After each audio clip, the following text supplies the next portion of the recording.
Bom, nós estamos lá diante daquela situação na qual a gente percebe as facilidades, né, do espírito, quando ele tem facilidade de se movimentar dentro do corpo, né, de se expressar. Então, está falando de liberdade, né? Os espíritos perguntaram qual que era a liberdade que o espírito teria dentro do corpo. E eles colocam uma condição interessante que depende do desenvolvimento e da particularidade de cada órgão. Cada pessoa está num determinado nível com os seus órgãos humanos, vamos dizer assim.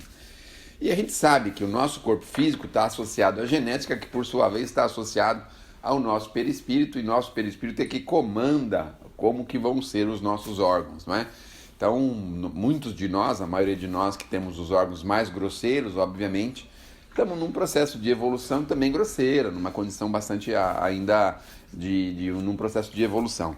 Agora, algumas pessoas vêm, por exemplo, com o ouvido bem aguçado, conseguem identificar coisas impressionantes na música, em coisas sonoras. Outros vêm com uma voz bem aprimorada, uma condição bem aprimorada de voz.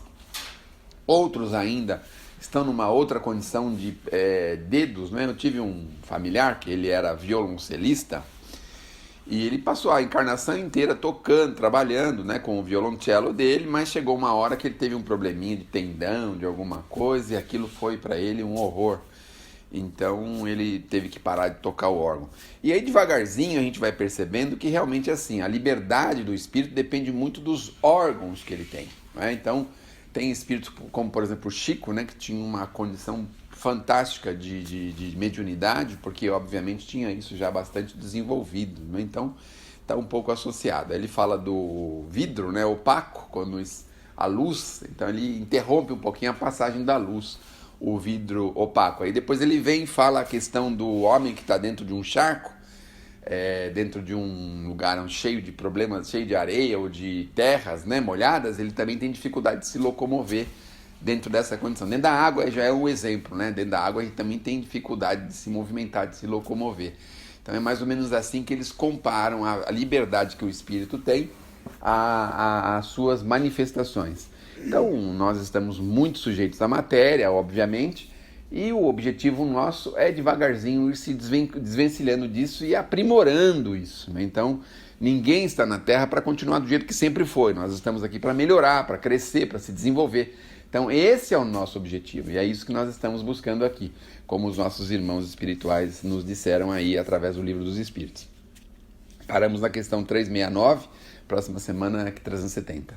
E aí nós temos o Evangelho, não é? Que é o amar a Deus sobre amar ao próximo como a nós mesmos. E aí vem aquela pegadinha que fizeram com o Cristo, porque eles queriam pegar de qualquer jeito o Cristo na curva, né? E aí falaram, qual que é o maior mandamento, Senhor? Você já pensou se ele tivesse invertido, né? Falaram, amar ao próximo como a si mesmo. Já pensou a confusão que ia dar? Porque o maior mandamento, o primeiro mandamento de Moisés justamente é amar a Deus sobre todas as coisas. Mas eles, na ingenuidade deles, não sei se eles podiam imaginar que o Cristo sabia disso muito mais perfeitamente do que eles, né? E aí ele coloca amar a Deus sobre todas as coisas, com todas as suas forças, com todas as suas possibilidades, e ao próximo como a si mesmo. Mas aí vem uma questão interessante.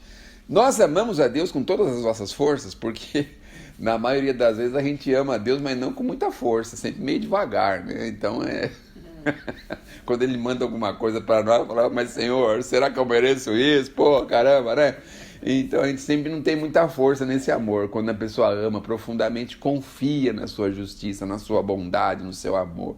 Profundamente. Então qualquer dificuldade, qualquer contratempo, qualquer necessidade, o espírito está ali fortalecido. Vejam, na história nós temos muitos desses, com esse fortalecimento espiritual, com essa fé robusta, não é?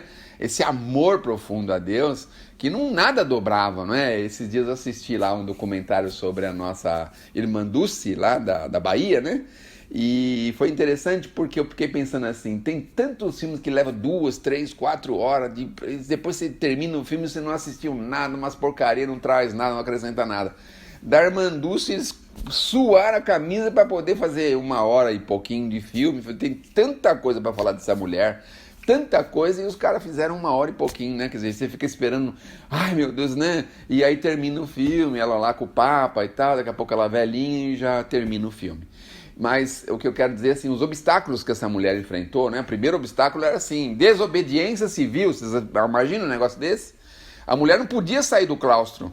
Não podia. E o que ela fez? Saiu. Ela não podia e corria risco até dela ser expulsa, né? Da ordem que ela pertencia. Mas ela falou assim, eu vou deixar o menino aqui sozinho na rua? Não, à noite, saiu à noite do claustro. Imagina uma freira saindo à noite. Aí sai na noite, vai no meio das favelas lá da Bahia, procurar gente, ver gente, levar gente, buscar gente. Imagina só um negócio desse. Quer dizer, desobediência civil. Aí veio lá o responsável do convento, lá do sistema dela lá de religioso. E aí falou assim, então tá bom, você é tão boazinha, então vai ficar sozinha aqui, vai ser só pra você isso aqui. Deu pra ela lá, pra não contaminar as outras, imagina só. Olha só o que ela recebeu, né? Para não contaminar as outras, para as outras não ir no mesmo caminho que ela, de ficar socorrendo as pessoas, a necessidade, a dificuldade, a doença. Era para não contaminar as outras, porque elas tinham só que o namoradinho delas tinha que falar com o namoradinho o tempo inteiro, que era Jesus, né? Então imagina, né? Cometeu uma desobediência civil, saiu e enfrentou, veja, a fé e a fortaleza dela.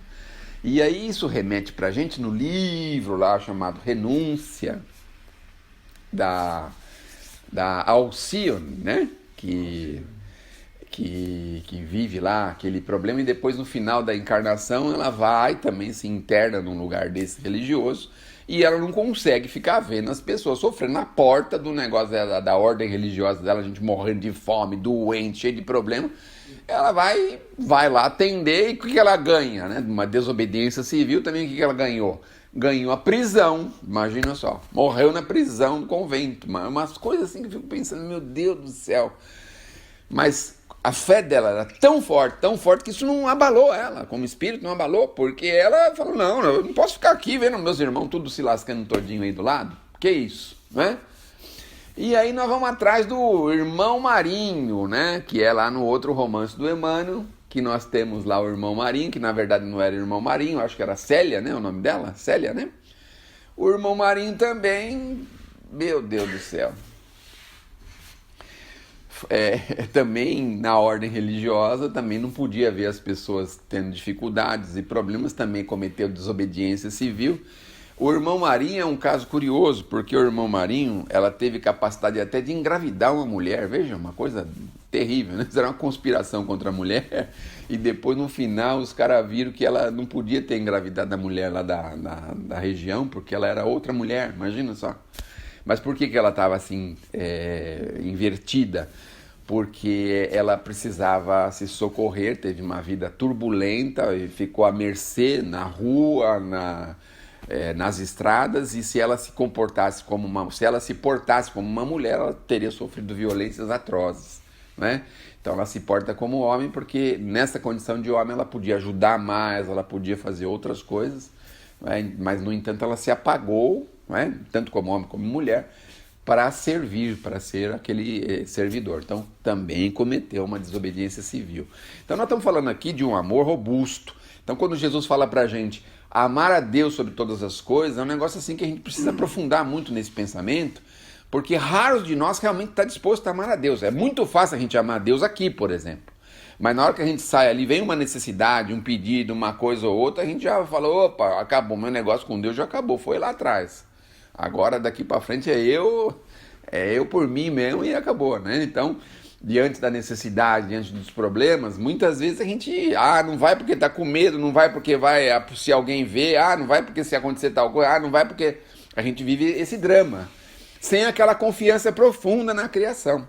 Então nós precisamos amar a Deus profundamente. Veja lá a parábola do samaritano. Já estou falando demais, não? Chega? Chega, melhor chega, né? Então a gente vê lá a parábola do samaritano, né? Que ninguém quis socorrer. Justo o pior o pior deles é que socorreu, né? Quer dizer, o cara pegou o cara, pôs no cavalo, levou, deu assistência, falou, cuida dele aí, depois dá uns trocos se faltar, se sobrar, né? O pior, não foi o pior que foi levar lá? Quer dizer, a gente fica com ortodoxismos, com coisas assim, e se esquece de que nós podemos e precisamos aprofundar esta força dentro de nós. Aí vamos terminar o assunto, porque já está estendendo demais, daqui a pouco vocês vão querer dormir. É o seguinte, no final lá dessa passagem que o João leu, aí fala assim que tinha um credor, né, que estava devendo para o senhor, foi lá, pediu, o senhor falou, tudo bem, está perdoado, pode ficar tranquilo, esqueceu a dívida. Só que ele não esqueceu do outro, não é isso? Não esqueceu de quem devia para ele. Olha que situação. Aí ele vai lá e exige do outro, põe o outro na cadeia. Era muito comum isso, escravizar, a pessoa ficava escravizada, era muito comum isso acontecer por conta de dívida. Imagine hoje, né, se fosse assim, seria complicado, né?